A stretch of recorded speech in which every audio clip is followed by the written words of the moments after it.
यस्य स्वयं स्वभावाप्ति रभावे कृत्स्नकर्मणः तस्मै संज्ञानरूपाय नमोस्तु परमात्मने। पूज्यपाद आचार्य भगवान की जय।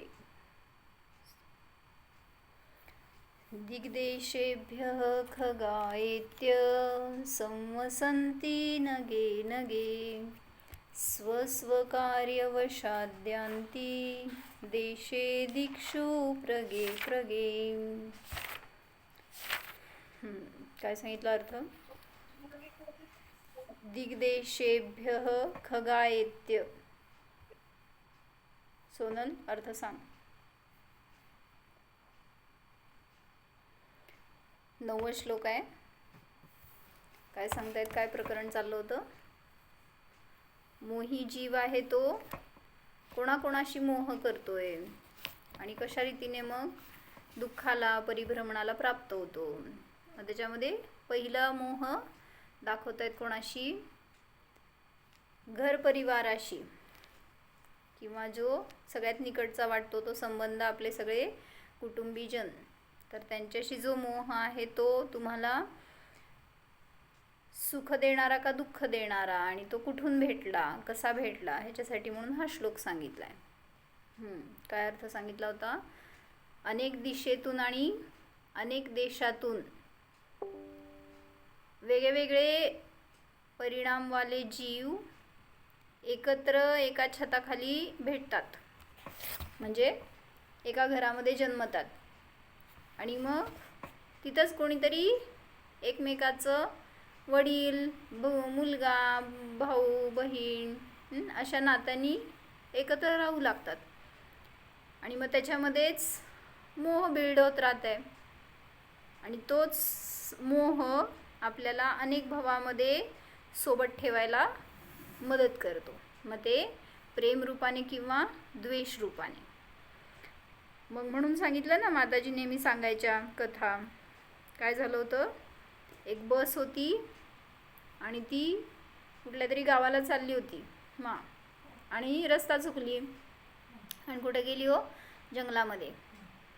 आणि ते जंगल इतकं मोठं होतं, इतकं वाढव्य, ते काय त्याला तुमचं काय म्हणायचं, ते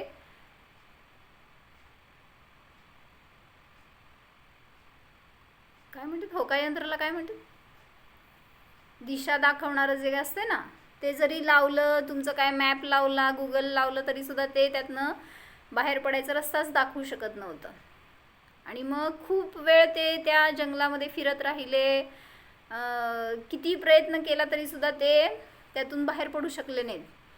आणि मग जिथं पण बाहेर पडायचा प्रयत्न करणार तर अजून आत शिरत गेले त्या जंगलामध्ये। आणि असं 1-2 दिवस नाही तर अनेक दिवस, अनेक महिने झाले ते त्या जंगलामध्ये अडकलेले। कसं बाहेर पडायचं? कुठूनही बाहेर पडायसाठी म्हणून प्रयत्न केला तर उलटा अजून आत जाऊ लागले होते, पुन्हा त्याच रूटनी फिरत होते, असं होत होतं त्यांचं। आणि मग एक दिवस अचानक काय झालं की एक बस दिसली, दुसरी त्यांना एक गाडी दिसली, जी की त्या जंगलामध्ये थांबलेली, आणि तिथे सगळे लोक होते। आवाज आला, इतकं हायसं वाटलं या लोकांना का, म्हणजे आपल्याला बस बाहेर जायचा मार्ग मिळालाच, इतके आश्वस्त झाले त्या माणसांना बघितल्यावर। आणि लगेच सगळे तिथपर्यंत गेले, त्यांना भेटले आणि म्हणाले की बरं झालं तुम्ही आम्हाला भेटलात, आता आम्हाला सगळ्यांजण मिळून आम्हाला बाहेर पडायचा रस्ता दाखवा। कुठून आलोय आपण, कुठून, सगळ्यांचं एकमेकांशी बोलणं झालं आणि कसं तिथं अडकलेत, कसं फिरायला लागलेत हे सांगितलं। आता ते समोरून भेटलेले लोक होते, ते काय म्हणाले हो? ते म्हणाले, त्यांना सुद्धा इतका आनंद झाला, आम्ही पण इथं भटकलोय, म्हणजे हरवले रस्ता। होय, असं तू म्हणती ना का नाही?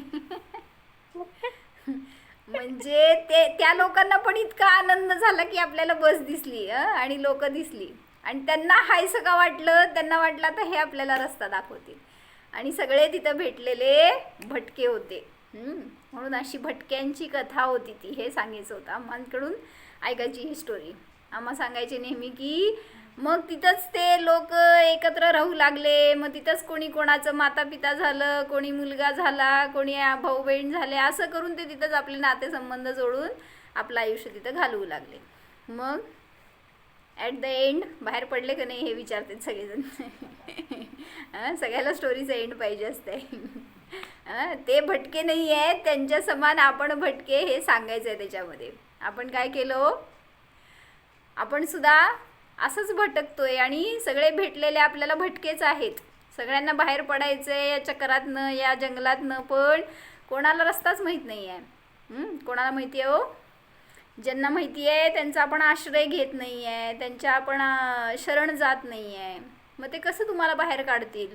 ज्याला पण भेटताय ते सगळे जंगलात भटकलेले आहेत. कुठल्या जंगलात? संसाररूपी जंगलामध्ये सगळे भटकलेले जीव आपल्याला भेटत आहेत आणि आपण त्यांच्याकडून इच्छा करतोय की ते आपल्याला या दुःखातून, या परिभ्रमणातून बाहेर काढतील. पण त्यांच्यामध्ये सुद्धा ती शक्ती, ती कला नाही. म्हणून सांगतायत खरे गुरु मिळाले, खरे देव मिळाले तर तेच आपल्याला यातून बाहेर पडण्याचा रस्ता दाखवतील. त्यांच्याच निमित्तात आपण या जंगलातून पार पडू शकणार. तर सांगायचं आहे की असं विभिन्न देशातून, दिशेतून आलेले सगळे जीव एकत्र एका छताखाली राहतात. म्हणजे त्या श्लोकामध्ये त्यांना एका घरातील जीव हे सांगायचं आहे की तुम्ही सगळेजण वेगळ्या टाईपचे आहात. सगळ्यांची क्वालिटी डिफरंट, सगळ्यांचे कॅरेक्टर्स डिफरंट, सगळ्यांचे हॉबीज डिफरंट, सगळे वेगवेगळे आहेत. जेंडर डिफरंट आहे, एज डिफरंट आहे, सगळे वेगवेगळ्या परिणामांनी आलेले आहेत, वेगवेगळ्या उदयामध्ये आहेत कर्मांच्या. तर तरीसुद्धा ते सगळे एकत्र एका घरात भेटले तर ते एकमेकांशी मोह करतात आणि आपला संसार वाढवतात. कोणाची कथा चालू आहे? त्या श्लोकातल्या XYZ माणसांची. काय सरिता काकी, सरिता भाभी, कोणाची कथा आहे? अतुल काका बोला. असं ऐकतोय का? हे माझं चाललंय, माझं, मी पण असंच भटकतोय. काय बोला बोला, ऐकले नाही मी. माझं होय ना? कुठं दिसेना की तुम्ही भटकलाय जंगलात.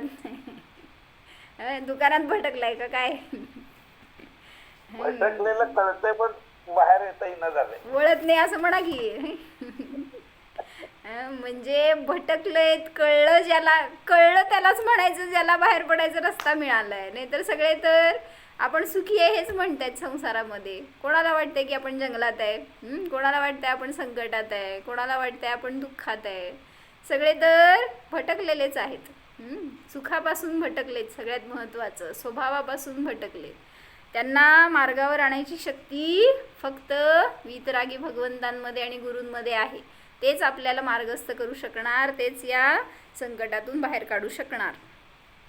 तर म्हणून सांगितलं की असे सगळे त्या घरातील एकत्र आलेले लोक परस्पराशी मोह करतात आणि मग अनेक रूपामध्ये त्या मोहाला फेडण्यासाठी अनेक भवामध्ये भेटत राहतात. भेटत राहतो. आता सगळं आपल्यावर बोलू आपण. आपण जे भेटलोय ना सगळे एकत्र, आपण का भेटलोय हो? ऑनलाईन एका छताखाली.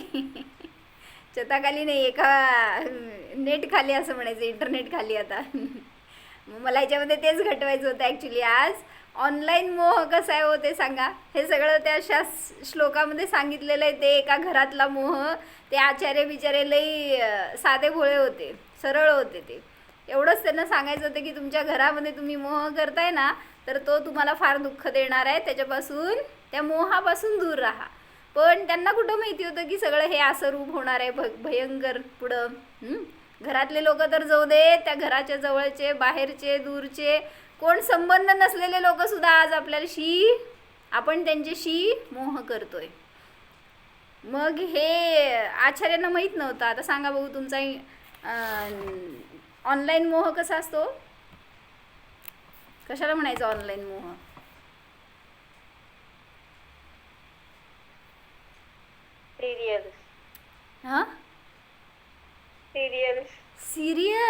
अरे बापरे, हे विचारच केला नाही मी काय. सिरियलचं नको, सिरियलवाल्यांशी आपला संबंध येत नाही, आपण उगीच ते दीदी हा. दीदी ऑनलाइन मोह के एग्जाम्पल आपको पता है क्या? ये यूट्यूब पे लोग चैनल बनाते हैं ना, तो फिर वो लोगों को बोलते हैं आप हमारा सब्सक्राइब करो, फिर वो सब्सक्राइबर्स के कमेंट पढ़ते हैं, उनको रिप्लाई देते हैं. ये फिर भी उसका नहीं, नाम ये फिर भी नहीं. follow- और बताओ अलग. तुम्ही वेगळीकडे चाललाय, मी वेगळीकडे. लगता है कि हाँ 8 बजे का हम वेट करते हैं कि अभी ऑनलाइन क्लास शुरू होगा या फिर मोह शिकवायचं नाहीये इथं, निर्मोहता शिकवायची आहे आपल्याला, मोह शिकवायचं नाहीये, मग काय उपयोग नाही. क्लास में झूम में लगे बैठे थे 4-5 घंटे, लेकिन आप आए ही नहीं. सुबह की क्लास में वो मोहित था ना, हम उधर जाके बैठे, अकेले बैठते ओ हुए थे. यार, क्षमा तुम्हाला सगळ्याला. हा. तर मला म्हणायचं होतं की FB फ्रेंड्स म्हणतात ना तुम्ही, काय असतं ते मी कधी जॉईन केले नाही, पण सगळ्याच्या तोंडात ना ऐकून आहे की सगळे ते FB वर असतात. ते कोण कुठले असतात माहितीये का हो तुम्हाला? हाँ, तो वो वही इंस्टाग्राम भी वही हाल है ना. हाँ, दीदी, वही, हाँ. इंस्टाग्राम और यूट्यूब हाँ, ये सब कुछ. वैसे ही ठीक है. यूट्यूब में आप फेस टू फेस नहीं आते या डायरेक्ट कांटेक्ट नंबर से नहीं आते, वो अलग बात है. पण हे सांगायचं आहे मला की व्हॉट्सअप थ्रू किंवा काय म्हणायचं ते, मला एवढेच माहिती आहेत. काय FB आणि इंस्टाग्राम आणि काय असतं ट्विटर, असं काय काय ट्विटर, एक्स, टिकटॉक, हां, काय काय ठेवलंय जवळ. Snapchat. हां, बहुत कुछ है. बहुत कुछ आहे. मग त्याच्यात मला म्हणायचं आहे, आपण जे काय सगळ्या अननोन लोकांशी एकत्र आलोय, तिथं मोह करतोय की नाही हो? सही बात. आणि त्या मोहाचं पण फळ आपल्याला सहजतेने भोगावं लागणार. असे अनेक केसेस तुम्ही बघितले असणार आहेत की कसं त्या परवाच आपण उदाहरण ऐकलं त्या चोराचं. काय झालं होतं? चोर पण FB फ्रेंड होता. मा ऐकलं होतं ना उदाहरण परवाचं. आणि तो आला भेटायला घरी, आणि ॲड्रेस वगैरे पण असतं का त्याच्यावर? कसं काय आला हो त्यांच्या घरी? तो ॲड्रेस पण शेअर करतात का FB वर? काढता येऊ शकतो ना. होय, जाऊ दे, काढून टाका ते FB, ठेवूच नका, नाहीतर येतील भेटायला. आणि मग ते त्या ॲड्रेसवर आला तो मनुष्य, आणि तो म्हणतोय त्या दोघांना, नवरा बायकोला चाकू दाखवून की तुमच्या घरातलं सगळं द्या. आणि मग ते सगळं दिल्यावर हे गप्प बसले, तर त्यांनी चाकू दाखवून पुन्हा सांगितलं, तुझ्या नवऱ्याने तुला नेकलेस दिला होता ना ॲनिव्हर्सरीला, तो दे. हां, आणि कोणी भावानी काय तर दिलं होतं, आयफोन दिलेला, तो दे. ती म्हणाली, हे सगळं तुम्हाला कसं माहिती? आणि मग त्यावेळेस त्यांनी काय सांगितलं, आपण FB फ्रेंड्स आहे. काय झालं? दिग्देशेभ्य खगायेत्य. कुठून आला हो चोर तुमच्या घरात, तुमच्या संबंधात, तुमच्या मोहात? असं किती कळत न कळत आपण ऑनलाईन मोह करतोय. अजून वेगळे प्रकार सांगा ऑनलाईन मोहाचे.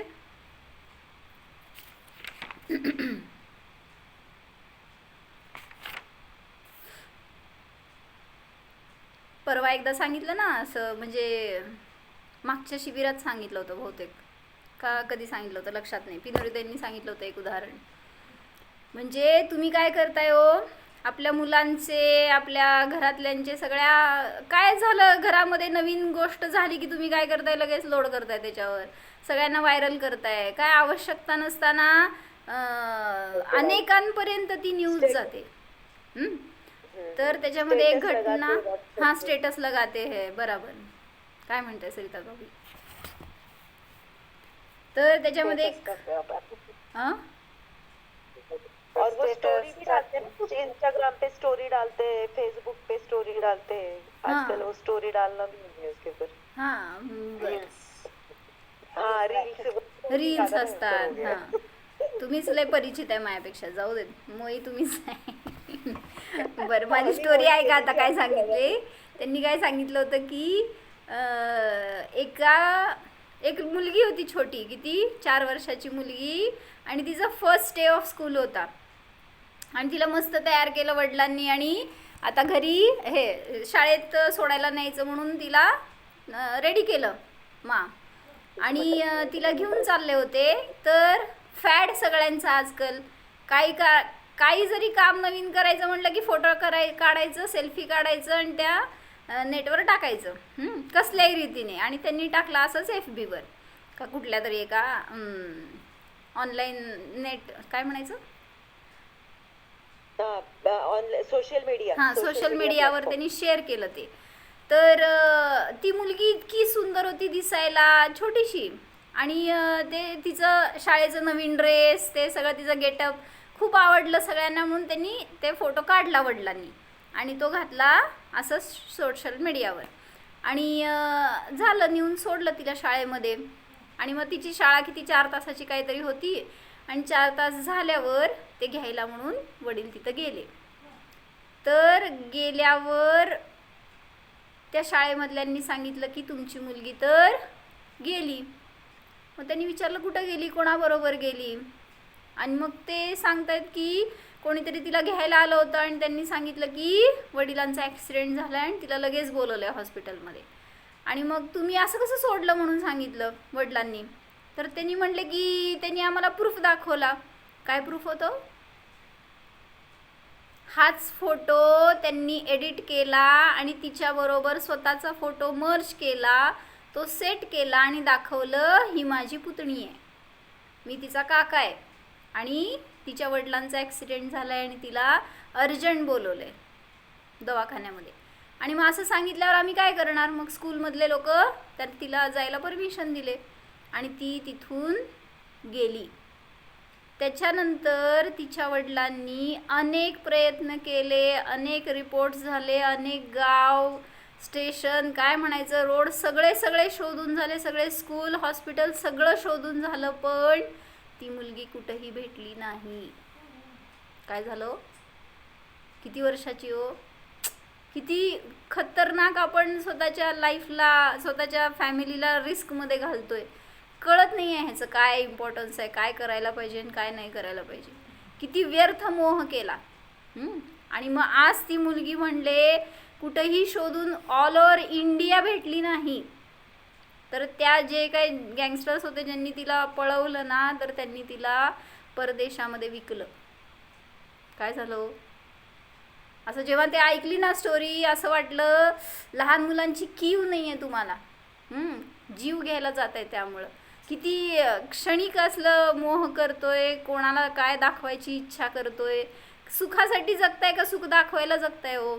म्हणजे किती नाही, मला कोणाला काय ब्लेम करायचं नाही आहे, सगळ्यांनी सावध व्हा एवढ्या घटनेत हे सांगायचं आहे. कारण आपणच स्वतः आपल्या मुलांना रिस्कमध्ये घालतोय. किती मोठ्या काय तिचा हाल झाला असेल आणि कुठं गेली असेल, कुठं असणार. आजपर्यंत ती मुलगी मिळाली नाही, तर ते वडील वेड्यासारखे झाले आणि ते अजून सुद्धा शोधतात. दीदी जी ये बात आपने बताई बहुत एक है, लेकिन ना एक्चुअली ये सोशल मीडिया पे अपने वीडियो और फोटो भी नहीं डालनी चाहिए. लड़कियों के फोटो का बहुत गलत उपयोग हो सकता है. बरोबर आहे. अरे सगळ्याला समजत आहे, कोणाला समजत नाही असं नाही आहे.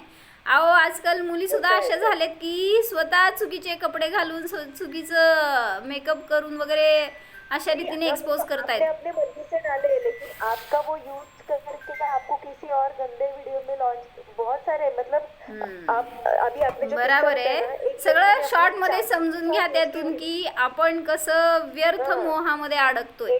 बहुत गंदा हो गया है. एआई जो आर्टिफिशियल बराबर. ना, मतलब आप आपके चाची के साथ उस लड़के का उसने वीडियो डाला था, घर का घरेलू वीडियो, उसमें इतना गंदा एडिटिंग कर दिया, मतलब बोल भी नहीं सकते. ठीक आहे, समजले ना.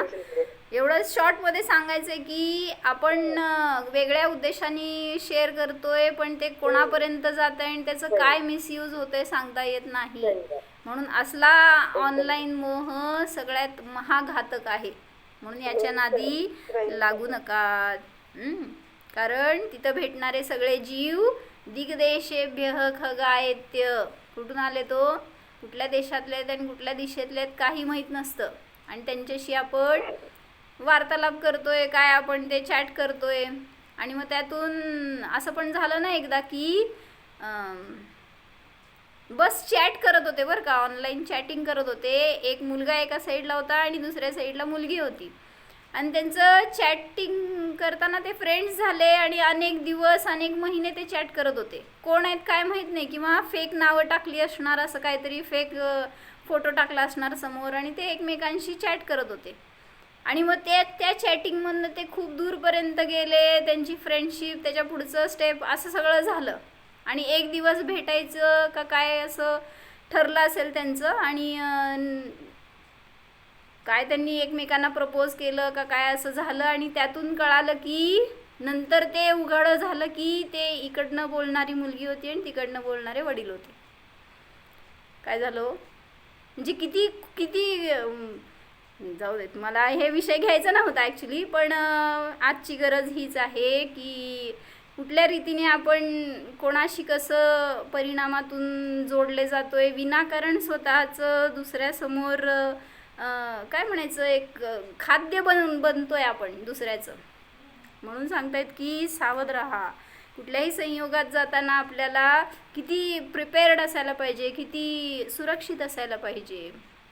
साध्या गोष्टी आहेत या, ज्याला धर्मातलं मूळ गाभा काय हे कळाला ना तर तो जीव असल्या कामामध्ये, असल्या व्यर्थच्या गोष्टींमध्ये अडकणार नाही. म्हणून सांगतायत सोडा काय सांगायचं नाही, आम्हाला धरा सांगायचं आहे. काय धरा? बाहेरच्या गोष्टींपेक्षा स्वतःच्या गोष्टी धरा, स्वतःचं स्वरूप धरा, स्वतःचं ओळख बघा काय आहे, आपण काय करतोय, अशा ह्याचं फळ काय मिळणार. आणि म्हणून सांगतायत काय, मिळालेत ना जे संयोगात लोक, त्यांच्याशी मोह आहे तो संपेपर्यंत आपल्याला अनेक भाव जाणार आहेत. अजून आपण असा मोह वाढवतोय तर कधी कुठल्या भावामध्ये फेडणार. म्हणून सांगतायत ज्याला लवकर या सगळ्या दुःखातून, या कर्मातून, या संसारातून मुक्त व्हायचं आहे ना, त्यांनी एकत्वाची साधना करा. कुठल्याही अशा डिव्हाइसच्या नादी लागू नका, कुठल्याही अशा मीडियाच्या नादी लागू नका, जेणेकरून आपण त्याच्यात अडकत जाणार आणि त्याच्या अधीन होणार.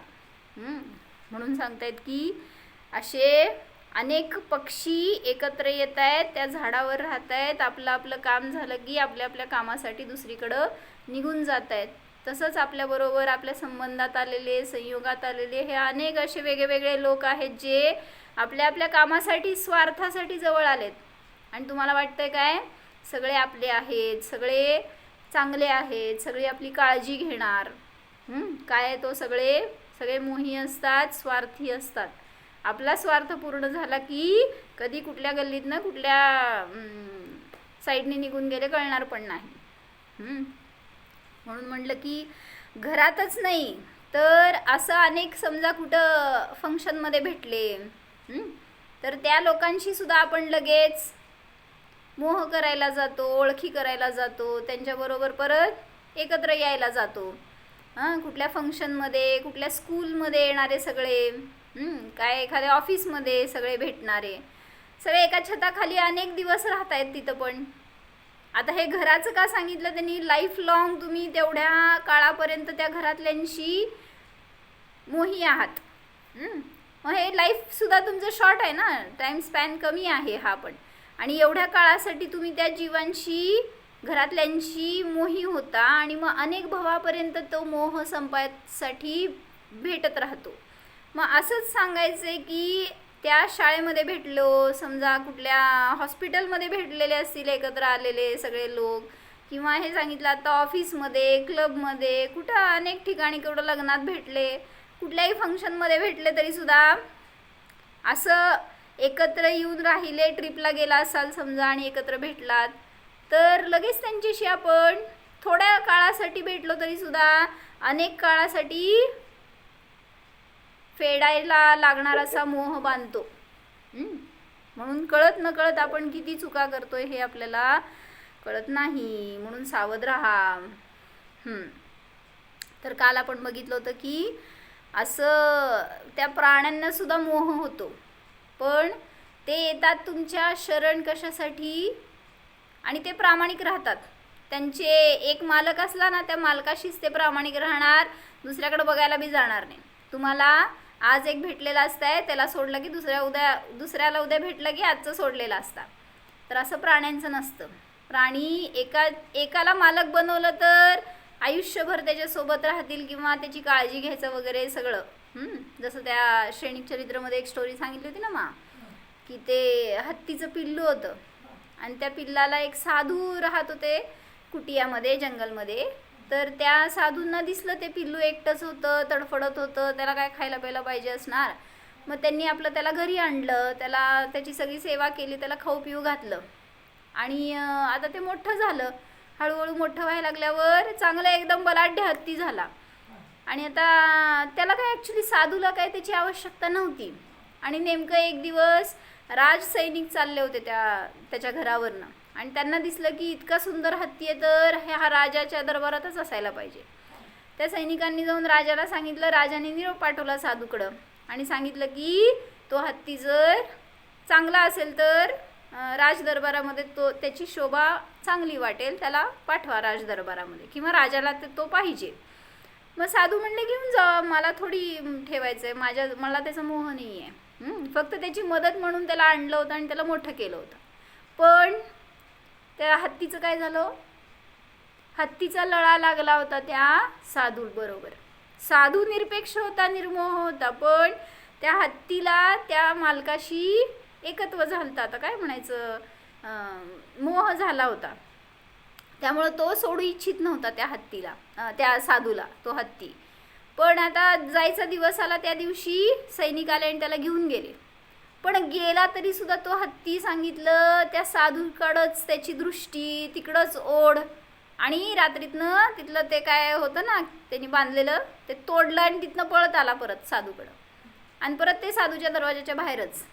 मग आता दुसऱ्या दिवशी राजाला कळलं तर राजा ओरडला त्याला, म्हणला द्यायचं नव्हतं तर कशाला परत, म्हणजे तुझ्याजवळच ठेवायचं होतं तर मला का दिलं? मग साधू म्हणला मी त्याला घेतलं नाही, मागितलं नाही, बोलवलं नाही, तसं तो आलाय. परत घेऊन गेले, परत भेटायला आला, परत घेऊन गेले, असं अनेक वेळा झालं. म्हणजे त्या साधूने सांगितलं त्या हत्तीला की तुझं आता स्थान हे नाही आहे, तेच आहे, पण त्याचा लळा सुटेना आणि तो त्याला सोडेना, असं काहीतरी तिथं स्टोरी घेतली होती एक. कशासाठी सांगायचं होतं? त्या प्राण्यांनी एकदा मालक बनवला तर दुसऱ्याकडे बघायला जात नाहीत. माणसं काय करते, तो माझ्यासमोर बसलेली माणसं काय करते, एक माणूस पुरत नसतो घरातला, त्याला 10 जणांशी भेटायला जाणार, त्यांच्याशी एकत्र राहायला जाणार, आणि हेच आपल्याला म्हणून घातक ठरतं. सहज सहज आपण दुःख ओढवून घेतोय, आपल्याला कळत नाही. तर अशी एक घटना सांगितली की एक सॅम नावाचा, काय म्हणायचं त्याला आता, फॉरेस्ट ऑफिसर असेल असं काहीतरी होता. आणि तो जंगलमध्ये एका असं फार्म हाऊस सेट असल्या टाईपमध्ये एक त्याचं छोटं हाऊस होतं आणि तिथं तो राहायचा. तर त्याला शौक होतं काय त्या वाईल्ड ॲनिमल्स बरोबर राहायचं, त्यांचे शूटिंग करायचे, त्यांचे इमेजेस घ्यायचे वगैरे, असं तो करायचा आणि कधी कधी मदत करायचा असं. तर एक दिवस काय झालं, तिथं तो अनेक दिवस अनेक वर्ष राहत होता. तर त्या म्हणे जंगलामध्ये एक दिवस काय झालं, तो झोपला होता त्याच्या घरात, आणि त्याचं घर होतं लाकडांनी बनवलेलं साधं असं. आणि त्या डोरवर येऊन रात्रीच्या वेळेस नॉक केलं कोणीतरी. आणि याला भीती वाटली की एवढ्या रात्रीचं कोण आलंय, तो झोपला होता.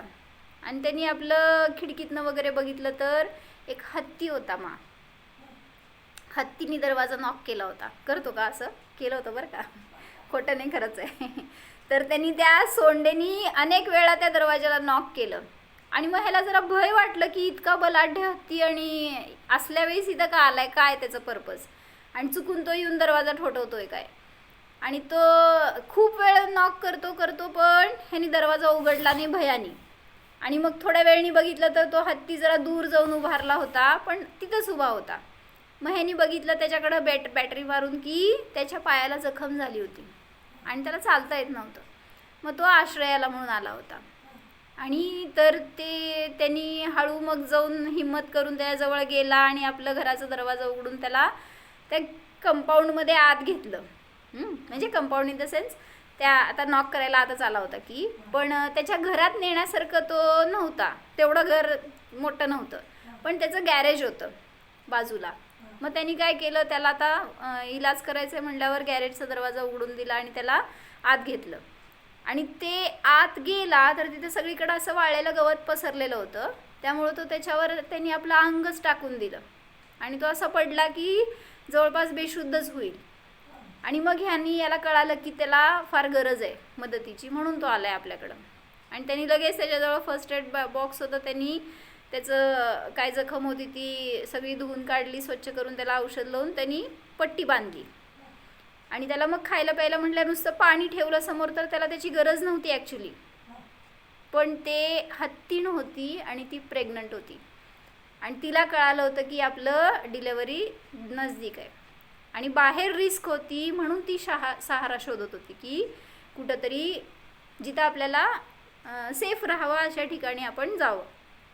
आणि मग त्या दिवशी त्याला कळालं की तिला त्रास होतोय आणि सकाळ होईपर्यंत तिने 2 बेबी एलिफंटला जन्म दिला. आणि मग ते सांगितलं त्यांनी जे पाहिजे ती मदत केली त्यांनी तिला. आणि काय म्हणायचं, ते प्राणी असतात ते कधी विसरत नाहीत मदत केलेली, बरं का.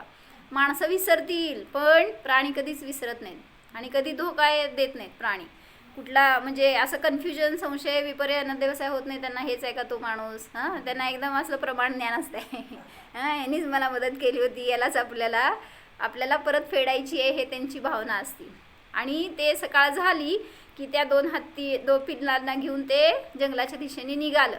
तर जात असताना जाईपर्यंत त्यांनी त्या माणसाकडं उलटून बघून आपलं सोंड वर करून त्याला काय म्हणते ते थँक्यू असं अभिवादन. हां, अभिवादन. बरं, तर ते त्याला एक्सप्रेस करायचे होते त्याचे फिलिंग्स की मी खूप माझ्याकडनं धन्यवाद असं समजून घ्या. तर ते गेला हत्ती आणि ते 2 पिल्लं. आणि ह्याच्यानंतर अनेक दिवस गेले. तर तो एक दिवस काय सांगितलं, हा सॅम गेला होता कुठल्या तरी दगडी पर्वत होते बरं का, सगळीकडे दगडच होती, दुसरं काय नव्हतं. आणि त्याला शोध घ्यायची जरा हौस, त्यामुळं तो असंच चालला होता त्या टेकडींवरनं उड्या मारत कुठंतरी दूर. आणि नेमकं एके ठिकाणी असं झालं की त्याने जिथं पाय ठेवला ती जमीन भुसभुशीत होती, ते दगड. आणि ते दगड स्लिप झालं त्याच्या पायाखालनं आणि तो तिथून त्या पर्वतावरून घसरला. आणि घसरत तो त्या दगडांवरनं पूर्ण खाली दरीमध्ये पडला जाऊन. आणि त्यामुळे त्याच्या शरीराला इतक्या जखमा झाल्या, कुठं हाड मोडले, त्याला तिथनं हलायलाच येईना. काय केलं तरी सुद्धा. आणि तिथं कोण मदतीला येणार. त्याच्याकडं फोन होतं तर तिथं रेंज नाही, फोन लागेना, काहीच करू शकत नव्हता. आणि असे 1, 2, 3 दिवस तो तिथं पडून राहिला. आणि नेमकं काय झालं माहिती तुम्हाला, आता कशाला मी सांगून स्टोरी. तो हत्ती आता काय म्हणायचं, त्या दगडांच्या वर, दरीत नव्हे, वर त्याला दिसलं त्या हत्तीला की तो पडलेला मनुष्य आहे ना, त्यांनी आपल्याला मदत केलेली आणि आज त्याला मदतीची गरज आहे. सांगा हत्ती काय मदत करणार हो. म्हणजे वर असता तर काहीतरी केली असती मदत, पण दरीत होता, त्याच्याबरोबर जाऊन पडणार थोडी आहे तिथं जाऊन, कसं करणार मदत. प्राण्यांना लय डोकं असते माणसांपेक्षा. बघू काय डोकं चालवत आहे माणसांना. दोरी बिरी कुठनं आणणार आहे त्यांनी. दोरी आणायचं आणि पकडायचं आणि ओढायचं असं इतकं नसतं कळत. अजून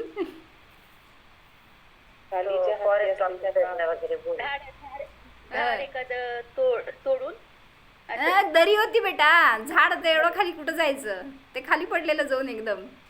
आणि त्याला स्वतःला हालायचं सुद्धा शक्ती नव्हती अंगामध्ये, कारण अनेक ठिकाणी त्याला फ्रॅक्चर झालेलं. तर काय झालं की तो हत्ती काहीच करू शकत नव्हता त्याला मदत, पण त्याला करायचीच होती. तर त्यांनी काय केलं, जाऊन तिथून जवळपासच्या मोठ्या एरियामध्ये उभारला आणि खूप वेळा त्यांनी आवाज दिला. काय म्हणतात आता ते हत्तीचं काय म्हणायचं ओरडण्याला, गर्जना.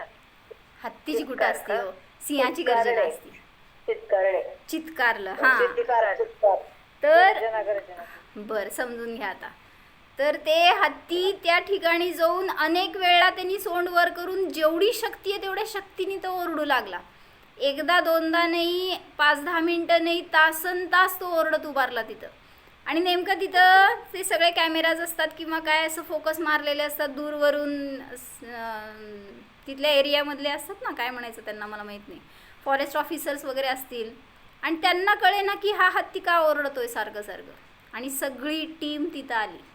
काय झालं? आणि त्यांना कळालं की असं तो मनुष्य खाली पडलाय. त्याची लगेच रेस्क्यू झाली आणि तो मनुष्य जाईसपर्यंत त्या हत्तीकडं बघतोय आणि ती हत्ती आणि त्याची 2 पिल्लं सगळे समोर येऊन त्या पर्वताच्या वर टोकावर उभारलेली. आणि ते तिथून त्याला काय म्हणायचं आता बेस्ट विशेष देत होते की गेट वेल सून असं. कशासाठी स्टोरी ऐकला हो मा? आपल्या घरात आलेले दिग्देशेभ्य खगायत्य कुठून कुठून येऊन आपल्या शरण येतात. ते आपल्याशी अशा रीतीने मोह सोडवायला फेडायला येतात. आणि मग आपण त्यांच्याबरोबर मोही होतो, रागीद्वेषी होतो. तर पुन्हा पुन्हा अनेक भावामध्ये आपल्याला भेटावं लागणार. म्हणून काय करा, एकदा फक्त या घरात या ना. आपण जातोय अनेक घरांमध्ये पण स्वतःच्या असंख्यात प्रदेशी घरामध्ये येत नाही आहे. एकदा स्वतःच्या घराचं ओळख करून घ्या. आपले अनंत गुण हे आपले खरे कुटुंबी आहेत. असंख्यात प्रदेश हे घर आहे आणि त्यामध्ये असणारे अनंत गुण हेच आपले परिवार आहे. आणि त्याच्याबरोबर आपण राहत नाही, त्याची आपल्याला ओळख नाही, त्याच्याशी एकत्व ममत्व नाही आहे. त्याला सोडून आपण सगळ्याला बाहेरच्याला माझं म्हणतोय, मी म्हणतोय. त्यामुळं कुठं आपल्याला आपला आत्मा दिसणार, कळणार आणि त्या मोहाचा अंत कसा होणार. म्हणून सांगतायत काय, एकदा फक्त काय सांगितलं महाराजजींनी, एक जन्म द्या निज आत्म्याला. म्हणा कोणाला ते, एक जन्म द्या निज आत्म्याला स्वानुभवी सत्याला. असंच आहे ना? हो ना, बरोबर आहे ना? हां, समजून घ्या पुढचं. हां म्हणा सरिताबेन, येत आहे काय? सरिता भाभी नाही येत, पुढचं नाही येत. बरं, म्हणजे म्हणायचं आहे महाराजजींनी सांगितलं की एक जन्म आपण आपल्यासाठी द्या तर अनेक जन्मांचा नाश होणार. आणि आपण काय करतोय, एक जन्म परासाठी घालवते तर जन्मोजन्मी पराच्या निकट राहावं लागतं. एकदा स्वतःच्या निकट या तर सगळ्या भवभ्रमणाचा अंत होणार. म्हणून स्वानुभूतीच आपल्यासाठी आनंददायी आहे, तीच आपल्याला निर्मोह बनवणारी आहे. म्हणून स्वतःचा ओळख करून घ्या. हो, सांगा योगिता ते ध्यान. 1 मिनिट आहे, लगेच लगेच. रोज नसता माझ्याबरोबर ध्यानाला तुम्ही, संपलेली असती वेळ. आज हा 1 मिनिट, बोला पटकन. आम्ही शुद्ध आहे. निज ध्रुव आत्मास आहे. मी एकटाच होतो, एकटाच आहे, एकटाच राहणार. मी परमशांत स्वरूप आहे. परमशांत स्वरूपोऽहम्. निजानंद स्वरूपोऽहम्.